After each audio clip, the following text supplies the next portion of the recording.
السلام علیکم ناظرین کرام، نئی ویڈیو میں آپ کو خوش آمدید کہتے ہیں۔ نواز شریف نے 2/3 اکثریت مانگ لی ہے بڑے صاحب سے۔ بڑی حیرانگی ہوتی ہے یہ سن کے کہ یہ کس طرح کے جمہوری لوگ ہیں جو بے شرمی کا ہر لیول کراس کر رہے ہیں۔ گراؤنڈ پہ صورتحال یہ ہے کہ نون لیگ کو ٹکٹ مانگنے کی تاریخ بڑھانی پڑی ہے۔ نون لیگ کا ٹکٹ لینے والا کوئی نہیں ہے۔ پاکستان کی 76 سالہ تاریخ میں کبھی ایسا ہوا ہے کہ کسی جماعت کو اسٹیبلشمنٹ کی سپورٹ ہو؟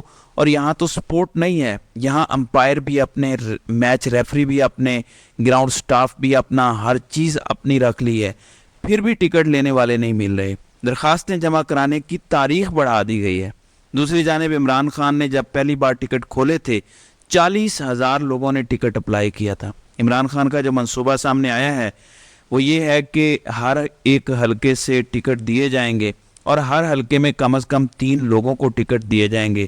پہلے نمبر 1 کینڈیڈیٹ ہوگا، پھر کورنگ، پھر اس کے پیچھے ایک اور، تاکہ ایک بندے کو پکڑ لیتے ہیں اور دستبردار کرواتے ہیں تو دوسرا بندہ تیار ہوگا، دوسرے کو پکڑتے ہیں تو تیسرا تیار ہوگا۔ میں تو مشورہ دوں گا کہ 5 لوگوں کو ٹکٹ دیا جائے اور سب کو یہ کہا جائے کہ ایک دوسرے کی مدد کرو۔ جب یہ الیکشن ہو جائیں گے، MNAs, MPAs بن جائیں گے، تو اس کے بعد نیچے آپ کو ایڈمنسٹریشن میں لوکل باڈیز کے الیکشن ہونے ہیں، اس میں آپ کو ایڈجسٹ کیا جائے گا سب کو۔ اس وقت ایک نیشن بن کے، ایک فیملی بن کے یہ لڑائی لڑنی پڑے گی۔ یہ بڑی خطرناک لڑائی ہے۔ مجھے خطرہ یہ ہے کہ یہ ظلم اتنا بڑھا دیں گے، اور یہ بڑھا رہے ہیں جان بوجھ کے، کہ اینڈ میں خون خرابہ ہو، ایک ایسی جنگ عوام لڑنے کے لیے باہر آ جائے جس کے بعد باقاعدہ پاکستان تحریک انصاف پر پابندی لگا دی جائے۔ یہ جان بوجھ کر ایسا جبر کر رہے ہیں، یہ عورتوں کو جان بوجھ کے مار رہے ہیں تاکہ عوام کی غیرت جاگے۔ ایک دن وہ باہر نکلیں اور لڑ پڑیں۔ جب وہ لڑ پڑیں گے، ہم طاقت والے ہیں، ہم انہیں سنبھال لیں گے اور پھر بین کر دیں گے جماعت کو۔ انٹائس کیا جا رہا ہے کہ کسی طریقے سے عوام قانون اپنے ہاتھوں میں لے لے، جبکہ عمران خان آخری وقت تک کوشش کر رہے ہیں کہ وہ لڑائی نہ ہو جو یہ لوگ چاہتے ہیں کہ ہو۔ طاقت کبھی بھی لڑائی کے بغیر اور برابر کی طاقت کے بغیر پیچھے نہیں ہٹتی۔ عمران خان اخلاقی قوت اور عوامی سپورٹ سے ان کو شکست دینا چاہتے ہیں۔ یہ آخری وقت تک عمران خان کی منشا ہوگی کہ اس لڑائی کی نوبت نہ آئے، کیونکہ عمران خان ویسے بھی جنگ و جدل کے حق میں کبھی نہیں رہے۔ وہ ہمیشہ امن اور تصفیے کے حل کی بات کرتے ہیں۔ وہ تو افغانستان کی جنگ میں بھی یہی کہتے تھے کہ جنگ میں نہ جاؤ، مذاکرات کر لو، معاملہ حل کر لو۔ اینڈ میں مذاکرات کرنے پڑے۔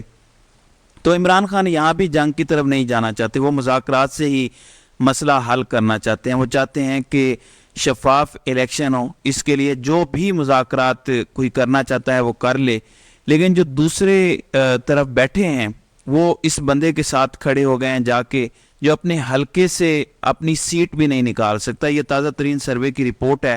اس کو مشورے دیے جا رہے ہیں، بلکہ پورے خاندان کو مشورے دیے جا رہے ہیں کہ دیہاتی حلقوں کی طرف جاؤ اور وہاں سے الیکشن لڑو، شہروں میں تمہارا کوئی چانس نہیں ہے۔ میں آپ کو بتا دوں کہ دیہاتوں میں مزید ان کا کوئی چانس نہیں ہے۔ ان کی وہ پکی سیٹیں جو یہ آنکھیں بند کر کے جیتتے تھے، وہاں سے نواز شریف خود نہیں جیت سکے گا۔ میں اگر ہوتا نواز شریف کی جگہ تو کہتا نکالو میرے مخالف کو جیل سے، لڑنے دو اسے الیکشن میں، میدان میں مقابلہ کروں گا، جیتوں گا تو میدان میں جیتوں گا، ہاروں گا تو میدان میں۔ لیکن آپ کو پتہ ہے کہ نواز شریف نے کیا ڈیمانڈ کر دی ہے کہ تحریک انصاف کو الیکشن سے باہر رکھو تب ہم جیتیں گے۔ تو بڑے صاحب نے آگے سے کہا کہ تم تو بڑے دعوے کرتے تھے کہ میں آؤں گا، ماحول بن جائے گا، 100 کے قریب سیٹیں نون لیگ اکیلے جیتنے کی پوزیشن میں ہوگی، تو ڈالڈا ملانا بھی آسان ہے، کیونکہ کام آپ کریں باقی ڈالڈا ہم ملا دیں گے۔ آپ تو 20 سیٹیں جیتنے کی پوزیشن میں بھی نہیں ہیں، 100 یا 120 جیتنا تو دور کی بات ہے۔ اب آگے سے یہ جواب مل رہا ہے۔ مجھے تو ایسا محسوس ہوتا ہے کہ جو صورتحال بن گئی ہے، نواز شریف اپنے کیسز ختم ہونے کے بعد لندن بھاگ جائے گا، مجھے یہ خطرہ محسوس ہو رہا ہے۔ یا اگر یہ لوگ بڑی لڑائی عوام سے لڑنا چاہتے ہیں کہ ہو، تو اس سے پہلے نواز شریف نے پھر فرار ہو جانا ہے۔ وہ ایسے کسی موقع پر پاکستان نہیں رکے گا جس طرح سے ہمارے سسٹم کو توڑ کے موڑ کے نواز شریف کے لیے بینڈ کیا گیا ہے، اس کی کوئی مثال نہیں ملتی پوری دنیا میں۔ اس طرح کا ننگا ناچ سسٹم جس طرح ناچ رہا ہے، اس کی کوئی مثال نہیں ملتی دنیا میں۔ اس کے باوجود یہ ہار رہے ہیں۔ الیکشن جس دن ہوگا، عوام نے ان کو چھٹی کا دودھ یاد دلا دینا ہے۔ آپ کو پتہ ہے کہ نون لیگ کیا کمپین کر رہی ہے اس بار ان کی کمپین ووٹ کو عزت دو نہیں ہے، اس بار ان کا وہ گانا نہیں ہے کہ ایک نعرہ لگانا چاہتا ہوں، غازی کو یاد دلانا چاہتا ہوں، ووٹ کو عزت دو۔ اس بار ان کا نعرہ ہے کہ 8 فروری کو قوم 9 مئی کا حساب لے گی۔ جی ہاں بالکل، قوم اس بار 9 مئی کا حساب لے گی۔ عمران خان کو گریباں سے پکڑا گیا، گھسیٹا گیا، اس کا حساب لے گی۔ اس کی زخمی ٹانگ پہ ڈنڈے برسائے گئے، اس کا حساب لے گی۔ قوم کے خلاف تاریخ کی سب سے بڑی سازش رچائی گئی، اور اس کے بعد قوم کی ماؤں بہنوں بیٹیوں سے جو سلوک کیا گیا، قوم 8 فروری کو اس کا حساب لے گی۔ قوم آپ کو بتائے گی کہ ان کی غیرت پہ جو حملہ کیا گیا تھا وہ صرف اپنے ملک کو بچانے کے لیے رکے ہوئے ہیں۔ کیا آپ کو پتہ ہے کہ عمران خان جنگ کی طرف کیوں نہیں جانا چاہتے، مکمل خونی انقلاب کی طرف کیوں نہیں جانا چاہتے؟ کیونکہ وہ بندہ اس ملک سے پیار بہت زیادہ کرتا ہے، اور اس کے جو ووٹر اور سپورٹرز ہیں وہ بھی اپنے ملک سے حد درجہ پیار کرتے ہیں۔ وہ اس ملک کے اداروں کو تباہ نہیں کرنا چاہتے، اس ملک کی بنیادوں کو ہلانا نہیں چاہتے۔ لیکن دوسری طرف جو ہیں انہیں ملک سے کوئی سروکار نہیں ہے، وہ اقتدار سے چپکے رہنا چاہتے ہیں۔ عمران خان اپنی حب الوطنی کی وجہ سے یہ ظلم برداشت کر رہا ہے، لیکن خونی انقلاب کی طرف وہ نہیں گیا ان 18 ماہ میں۔ ورنہ آپ کو پتا ہے کہ یہ لوگ یہ کہہ کے آئے تھے کہ عمران خان سے ملک نہیں چل رہا۔ صرف یہ فگر دیکھ لیں، یہی ہے جو میٹر کرتا ہے۔ پاکستان نے ترقی کرنی ہے تو اس ایک فگر نے ٹھیک ہونا ہے۔ پاکستان کے ٹوٹل اسٹیٹ بینک کے ریزرو آج کی تاریخ میں $7.5 ارب کے ہیں۔ جب عمران خان گئے اپریل 2022 میں تو $11.5 ارب کے اسٹیٹ بینک کے ذخائر تھے۔ جو کل ذخائر ہیں وہ اب $12.5 ارب ہیں، جبکہ عمران خان جو چھوڑ کے گئے تھے وہ 18 ارب کے قریب ٹوٹل ذخائر تھے۔ 18 ماہ میں IMF کا پروگرام بھی لیا، قرضے بھی لیے۔ پاکستان کی تاریخ کے سب سے زیادہ قرضے ان 18 مہینوں میں لیے گئے۔ عمران خان اپنے پورے دور میں جتنے قرضے لے کے گئے تھے، شہباز حکومت نے 16 ماہ میں اس سے زیادہ قرضے لیے۔ عمران خان کے 3.5 پونے 4 سال کے قرضے تھے تقریباً 18,000 ارب، جبکہ شہباز شریف نے 16 مہینے میں 9,000 ارب سے زیادہ قرضہ لیا۔ تو قرضے بھی تاریخ میں سب سے زیادہ لیے گئے، اندرونی اور بیرونی ملا کے۔ اس کے باوجود زر مبادلہ کے ذخائر آج بھی وہاں تک نہیں پہنچ سکے جہاں عمران خان چھوڑ کے گیا تھا۔ مطلب ان سے معیشت نہیں سنبھالی جا رہی، نہ ان کی ایکسپورٹس اب تک وہاں پہنچ سکی جہاں عمران خان چھوڑ کے گیا تھا، نہ ان کی ریمیٹنسز وہاں پہنچ سکی جہاں عمران خان چھوڑ کے گیا تھا۔ اور اگر وہی ریشو رہتی تو آج پاکستان کے زر مبادلہ کے ذخائر 20 ارب سے تجاوز کر جاتے۔ صرف عمران خان کو نہ نکالتے تو آج زر مبادلہ کے ذخائر 20 ارب سے زیادہ ہوتے، 100% 20 ارب سے زیادہ ہوتے۔ اس میں کوئی ڈاؤٹ ہی نہیں ہے۔ اور پچھلا IMF کا پروگرام مکمل ہو کے ہمیں پورا 3 سال کا پروگرام مل چکا ہوتا ہے، جو سٹیبلٹی پروگرام ہوتا ہے۔ اس طرح کا ڈنگ ٹپاؤ 9 مہینے کا پروگرام نہ ہوتا۔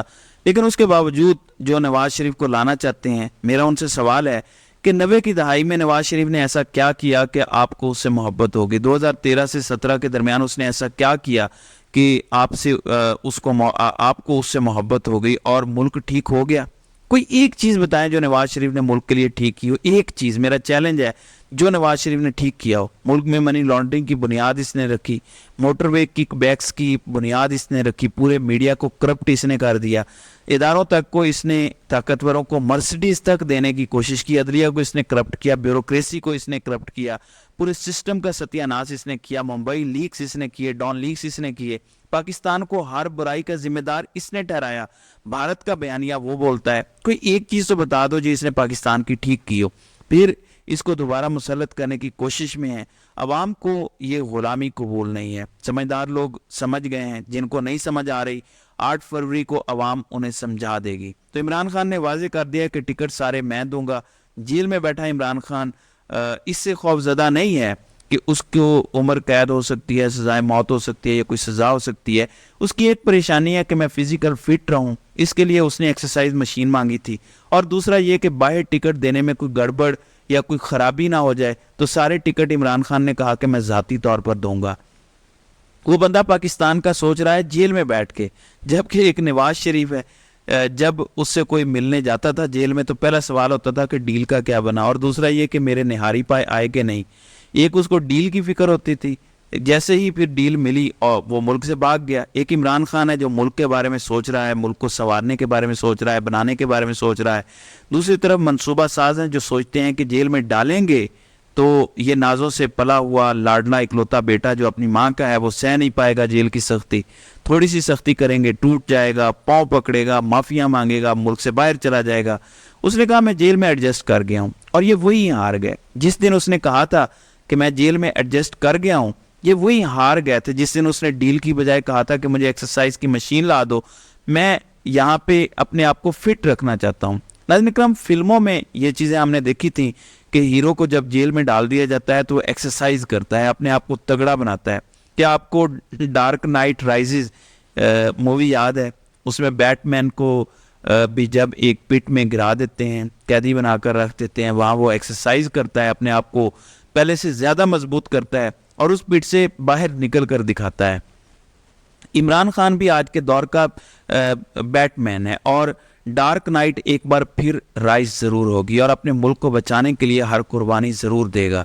یہ قوم شکر گزار ہو یا نہ ہو, وہ اپنے حصے کا کام اپنے اللہ کی رضا کی خاطر ضرور کرے گا. تو ناظرین اکرام, آپ کی اس ویڈیو کے حوالے سے کیا رائے ہے؟ آپ اپنی رائے کا اظہار کامنٹ سیکشن میں ضرور کیجیے گا.